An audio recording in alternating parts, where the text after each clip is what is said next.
She said, let's just be friends, and ended things after a year together. I believed her at first, until I stopped treating her like my girlfriend. The moment I began dating her cousin, the girl who had wanted freedom suddenly wanted control.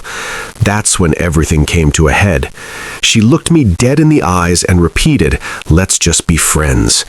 After a year filled with late-night talks, weekend getaways, and plans that felt permanent, she said it as if it was meaningless. I remember standing there, not angry, not heartbroken, just numb. I thought she wanted independence, so I gave it to her. I stopped calling, stopped checking in, stopped being the person she could always count on. For a while, I truly believed she meant it.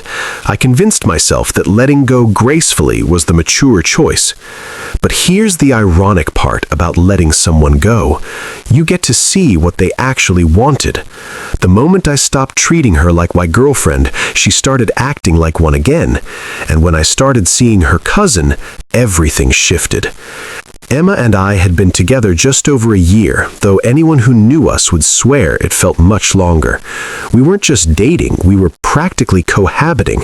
Her toothbrush was beside mine, half her wardrobe took residence in my closet, and my playlists were sprinkled with songs she had added. Our friends joked that we were basically married without the paperwork, and I liked it that way. We fit together. It felt natural, until it didn't. Emma began going out more. A quick drink with coworkers, a friend's birthday, don't wait up. I noticed words like space, freedom, and independence creeping into her vocabulary, words that never belonged there before.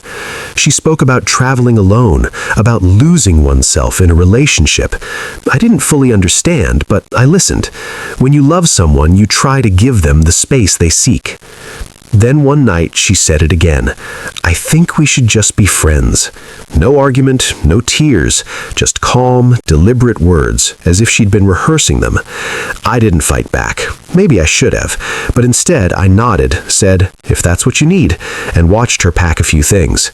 Softly, she added, I don't want us to stop talking. You're still one of my favorite people. We just don't work as a couple. At the time, it sounded mature, kind even. So I said, sure, we can stay friends. I had no idea those words would lead to something far more complicated. At first, I kept my distance. No morning texts, no late-night check-ins. I focused on myself. Gym, work, proper sleep. I did something symbolic. Changed all the shared passwords. Netflix, Spotify, Amazon. Not out of anger, but because it felt right. We weren't together anymore. Shared accounts didn't make sense. I stopped lending her my car for quick errands. Stopped keeping her spare key. Stopped being constantly available. For me, this was what being friends meant. Friendly, but with boundaries. For her, though, it was different. At first, she acted casual, random messages, hope work's not killing you, or photos with remember this place? I replied politely, nothing more. Then one stormy night she called. Her car had broken down, she said. She was stranded. My old reflexes kicked in. I grabbed my keys, then paused. Did you call roadside assistance? I asked, keeping my voice steady. There was silence on the line. You're not coming? I said, you told me we're just friends, Em. You'll manage. She gave a short, incredulous laugh. Wow, okay. Then she hung up. I stood there staring at my phone, feeling something unfamiliar. Not guilt, not relief, just clarity. Something had shifted. A few days later, she messaged me again.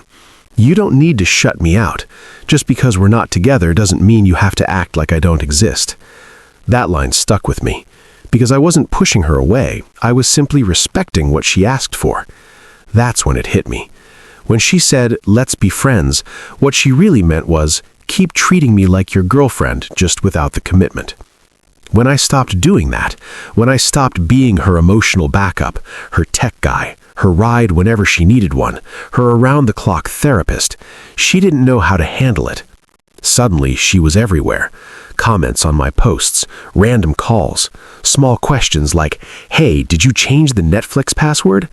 I wanted to say, yes, because we're not a couple anymore. Instead, I replied, yeah, I did, sorry. After that, the distance between us grew louder. And in that quiet, something unexpected happened. I felt lighter. I wasn't bitter. I didn't wish her any harm. I just realized how much of myself I'd been giving away out of habit, not love. But when someone is used to being the center of your world, your silence feels like rejection, and Emma made sure I felt it. After the breakup, everything went quiet. Too quiet. For weeks, I barely heard from her. Then she resurfaced, online. A heart on an old photo. A comment under a random post. Then a message. Didn't know you liked hiking. You always said you hated it. I smiled slightly. It sounded innocent, but I could feel the pull beneath it, the same subtle hook she used whenever she wanted attention.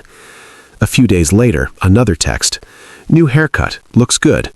Casual enough on the surface, but I recognized the tone. It was the same way she used to test my reactions when we were still together. Gentle, curious, territorial, while pretending not to be. Then one night, my phone buzzed just after midnight. Are you up? I hesitated, then replied, yeah, what's going on? Nothing, just couldn't sleep, miss talking to you.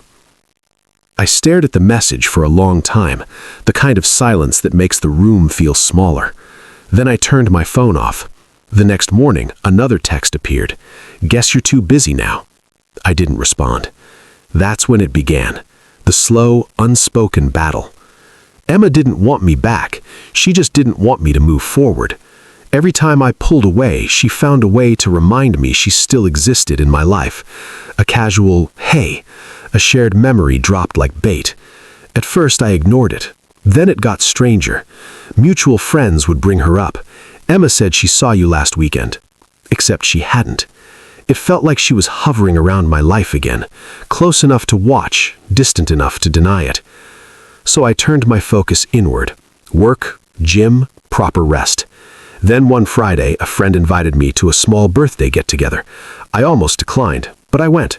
That's where I met Lily. She carried a calm Emma never managed to keep. A gentle voice, an easy laugh, the kind that didn't rush to fill every quiet moment. We talked for hours. Movies, books, and how strange small talk can be. It felt natural, easy. A few days later, we started texting again, and that's when I found out she was Emma's cousin. I froze, but Lily just smiled through the screen. Yeah, I know. Don't worry. I won't tell her. We kept talking. No flirting, no expectations. Just two people connecting quietly, without an audience. Weeks went by. One weekend we met for coffee. Coffee turned into lunch. Lunch became dinner. I didn't hide it, but I didn't announce it either. It was new. It was calm. And for the first time in a long while, I felt okay. Then my phone started blowing up. At first, I thought something serious had happened, but it was Emma. Message after message. You're unbelievable. My cousin? Seriously? You did this just to hurt me. I didn't reply. Then she started calling, again and again. When I finally picked up, her voice was shaking. Are you dating her? We've gone out a few times. How could you, after everything? You said we were friends, I reminded her. That doesn't mean you go after my family. Her voice cracked, swinging between anger and tears. You're doing this to punish me, admit it. I didn't because it wasn't true. There was a long silence. Then she said quietly, almost broken, I can't believe you do this to me, and hung up. That night I couldn't sleep, not because I felt guilty, but because I finally understood her. Emma never wanted freedom. She wanted control. She wanted to decide when I could move on, who I could see, how far I was allowed to go without her approval. After that, things turned messy. She started messaging mutual friends, implying I'd always been interested in Lily, suggesting I'd been talking to her behind her back. None of it was true, but she knew how quickly rumors spread when emotions were involved. Then she contacted Lily directly. You're really going to do this to me? You know what he's like, right? Lily showed me the message, her hands shaking. We sat in silence for a long time. Neither of us replied. The next day, Emma posted a story, a black and white photo of a broken heart. Caption, some people never change. Questions started coming in from mutual friends. I didn't answer. I didn't defend myself. I learned that explaining yourself to someone determined to misunderstand you only pulls you deeper into their game. But Emma wasn't finished. She began showing up in places she knew I'd be. The cafe near my office, the gym parking lot, even once outside my apartment. Always with the same excuse. Just a coincidence. It wasn't. And she knew I knew that. That's when I stopped responding completely. No texts, no calls, nothing. And in that silence, something shifted, this time in her. For the first time, Emma realized I wasn't coming back, and that's when everything truly started unraveling. It's strange how silence can make people louder. When I stopped responding, Emma became noisier in every way she could. Stories, indirect posts, subtle jabs everyone could see, but no one could directly call out. At first, I ignored it. Then, one morning, a friend texted me. "Hey man, Emma posted something about you. You might want to look." I didn't want to, but curiosity won. There it was, a long caption under a photo of her with some random guy, talking about finally finding someone honest and learning not to settle for people who play games. I almost laughed. Almost. Because beneath the performance, I could see it, the bitterness she never learned to hide. A week passed, then another. Just when I thought things had settled, Lily called me. Her voice was low, uneasy. She showed up. What? Emma, at my apartment. My stomach dropped. I drove there that night. Emma's car was still parked across the street. When she saw me, she stepped out like she'd been waiting. "Really?" I said quietly. "You're doing this now?" She crossed her arms, eyes red. "I just needed to understand," she said, "how you moved on so fast, how you could just replace me." "I didn't replace you. You left." Her jaw tightened. "I thought we were still us, just figuring things out. You said you wanted freedom." "I didn't mean freedom from you," she snapped. "I meant freedom from the pressure." I laughed softly.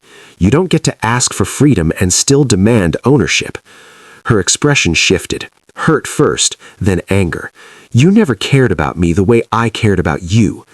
"You broke up with me," I reminded her, "and now you're angry that I listened." She looked away, breathing hard. Then she said something that stayed with me. "You were supposed to wait." The silence after that burned more than anything she'd said before. She left without saying another word. For a while, everything was quiet again. But it didn't last. 2 weeks later, Lily called me, this time in tears. Emma had told her family that I was the reason we broke up. She twisted the timeline, painting it like Lily had taken me from her. Her aunt, Emma's mom, even called to scold Lily. It was chaos. That's when I realized Emma wasn't just hurting, she was rewriting the story so she could be the victim. So I decided to end it for good. I went to see her. She didn't expect it. When she opened the door, her eyes widened. "What do you want?" "We need to talk," I said. We sat in her living room, on the same couch where we used to fall asleep watching bad movies. Now it felt like a crime scene. "I need you to stop," I said calmly. "Stop talking about me, about Lily, about us." She looked away. "I'm not doing anything wrong." "Yes, you are. You're trying to control the story because you lost control of me." Her lip trembled. For a second, I saw the version of her I once loved, the girl who smiled at little things, who laughed too loud at nothing. Then she whispered, "You're making me sound crazy." "I'm not saying that," I replied, "but you can't keep pretending we're still connected. You ended this." Tears filled her eyes. "You were supposed to fight for me." That line hit differently. Because I finally understood breaking up wasn't an ending to her. It was a test, and I failed it by respecting her words. I stood up. "You can't punish people for believing you." She didn't respond, just sat there, staring at me like she was watching something break. Not me, but her version of me. I left without looking back.